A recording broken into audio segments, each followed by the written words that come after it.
மாவட்ட தலைவர் ரமேஷ்குமார் கொடுத்த அந்த புகார் மனுவின் மீது உறுதியாக நடவடிக்கை எடுக்கிறார்களா இல்லையா என்பதை நாங்கள் பார்த்து கொண்டிருப்போம்.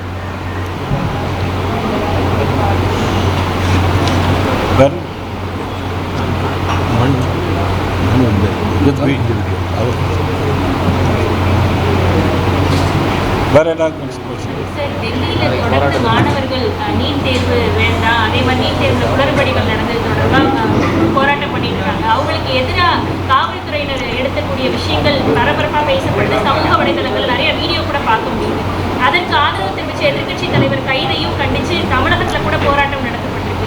இந்த விஷயத்தில் பாஜக முறையாக இதை கையாளுதா அப்படின்ற கேள்வி எழுந்தது.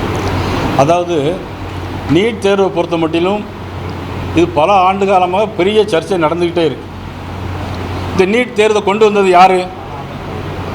இந்த நீட் தேர்வை கொண்டு வந்தது யார் நான் கேட்குறேன். காங்கிரஸ் கவர்மெண்ட். அவ்வளோ வெக்கமா இல்லை காங்கிரஸ் கவர்மெண்ட்டுக்கு?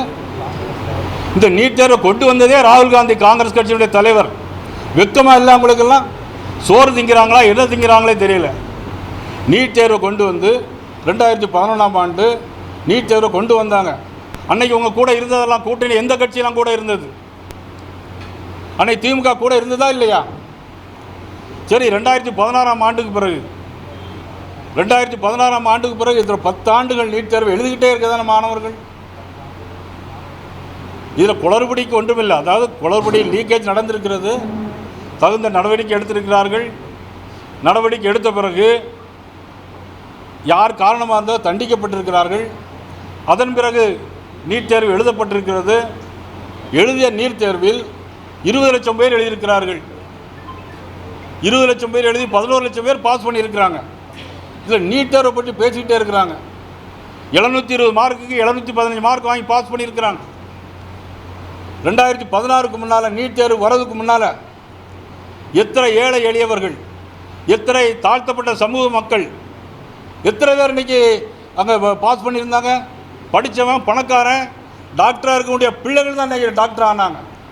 ஆனால் இன்றைக்கி திருநெல்வேலி தொகுதியில் மானூர் ஒன்றியத்தில் மானூர் கிராமத்தில் குத்தாலப்பூரிங்கிற கிராமத்தில் இன்றைக்கி தோட்டத்தில் வேலை செய்யக்கூடிய ஒரு சாதாரண பெண்மணி, அவருடைய வீட்டு குழந்தை இன்றைக்கி டாக்டர் படிக்கும்.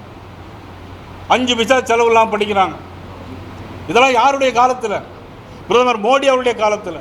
நீட் தேர்வை கொண்டு வந்துட்டு நீட் தேர்வை கொண்டு வரக்கூடாதுன்னு சொல்லி இன்றைக்கி போராட்டம் பண்ணுறதுக்கு மாணவர்கள் போராட்டங்க பேரில் மாணவர்களாக போராட்டம் நடத்துனாங்க இல்லையே. யாரோ ஒருத்தர் அங்கே உண்ணாவிரதம் இருக்கார். யார் அவர்? காங்கிரஸ் கட்சி. காங்கிரஸ் கட்சி சேர்ந்த ஒருத்தர் உண்ணாவிரதம் இருக்காரு. மாணவர்கள்ங்கிற பேரில் போராட்ட கலகக்காரர்கள், தேச துரோகிகள் இன்றைக்கி டெல்லியில் போராட்டம் நடத்தியிருக்காங்க. எஸ்எஃப்ஐ கம்யூனிஸ்ட் கட்சிகள் பின்னணியில் இந்த கலகக்காரர்கள் இருக்கிறாங்க. எப்பெல்லாம் ஒரு பாராளுமன்றத்தில் எப்பெல்லாம் ஒரு அமெண்ட்மெண்ட் கொண்டு வரலாம், பில் கொண்டு வராங்களோ, முக்கியமான பில் கொண்டு வராங்களோ, அப்பெல்லாம் இந்த மாதிரியான குழப்பங்களை உண்டு பண்ண வேண்டும் என்பதற்காக காங்கிரஸ் கட்சி வேண்டுமென்றே திட்டமிட்ட செயல். இது ஒரு மிகப்பெரிய தேச துரோக செயல். கண்டிப்பாக நிச்சயமாக நாங்கள் இதை வன்மையாக கண்டிக்கிறோம். இன்னொரு மோசமான ஒரு வேலை, காங்கிரஸ் கட்சி இவ்வளவு கோலத்தனமாக இருப்பாங்கன்னு தெரியாது. மாணவர்களை தூண்டி விட்டு மாணவர்கள் பின்னால் போய் இன்னைக்கு காக்ரோச் கட்சியின் பின்னால் நிற்க வேண்டிய ஒரு அவலமான சூழ்நிலை இன்னைக்கு ராகுல் காந்திக்கு ஏற்பட்டிருக்கிறது. இதைவிட மோசமான ஒரு அவல நிலை ராகுல் காந்தி கண்டிப்பாக வரத்தான் போகிறது.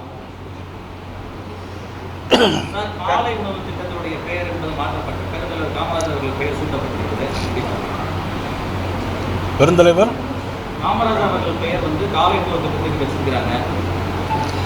அதாவது மாணவர்களுக்கு மதிய உணவு திட்டத்தை ஆரம்பித்து வைத்தவர் பெருந்தலைவர் காமராஜர்.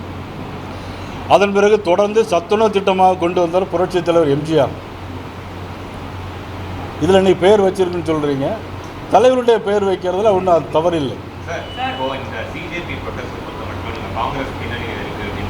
அவங்கள பொறுத்த வரைக்கும் கண்டெழுச்சியாக தான் நாங்கள் வந்திருக்கோம் அப்படின்னு ஒரு விஷயம். இன்னொரு விஷயம், மாணவர்கள் மீது வந்து தடியடி நடத்தினதோ ஸ்போர்ட் பேட்டிங் நடத்தினதோ எல்லாத்துக்குமே வீடியோஸும் வெளியே வந்திருக்கு. அதை நீங்கள் எப்படி பார்க்குறீங்க? நீங்கள் அந்த வீடியோ நல்லா பார்த்தா தெரியும். அதில் மாணவர்களுடைய எண்ணிக்கை எவ்வளோ இருந்துன்னு பார்த்தாலே தெரியும். அவ்வளோ வந்ததெல்லாம் குண்டாஸ், அவங்க வந்ததெல்லாம் கம்யூனிஸ்ட். பின்னாடி பனியனில் பெயர் போட்டிருக்காங்க. எஸ்எஃப்ஐ, ஏஎஸ்ஐஎஃப்ஐ, பர்மிஷன் இல்லை. பிறகு ஒரு கொடி வச்சுருந்தாங்க, பாலஸ்தீன் நாட்டுடைய கொடி வச்சுருக்கிறாங்க. பாலஸ்தீன் நாட்டுடைய கொடியை வச்சிருக்கக்கூடியவன் இந்தியாவில் என்ன வேலை?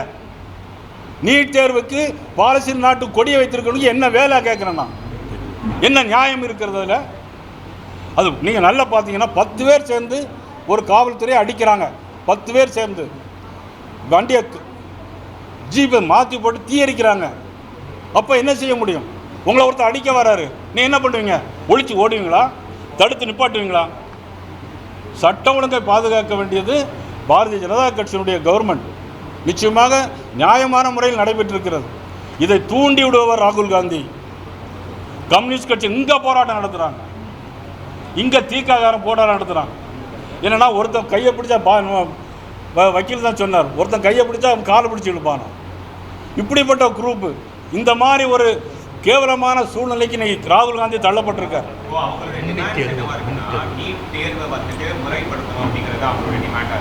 தமிழகத்தை பொறுத்த வரைக்கும் நீட் தேர்வே வேண்டாம் அப்படிங்கிறது தான் தமிழகத்தோட நிலைப்பாடாக சார். இது திரும்ப திரும்ப சொல்லிட்டு 10 வருஷத்துக்கு மேலாச்சு.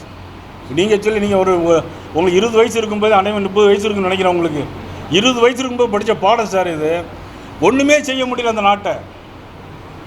அதாவது பாரத மோடியோடைய திட்டங்களையும் பாரதிய ஜனதா கட்சியின் வளர்ச்சியும் பிடிக்காதவங்க கையில் எடுக்கிறதுக்கு ஒன்றுமே இல்லை.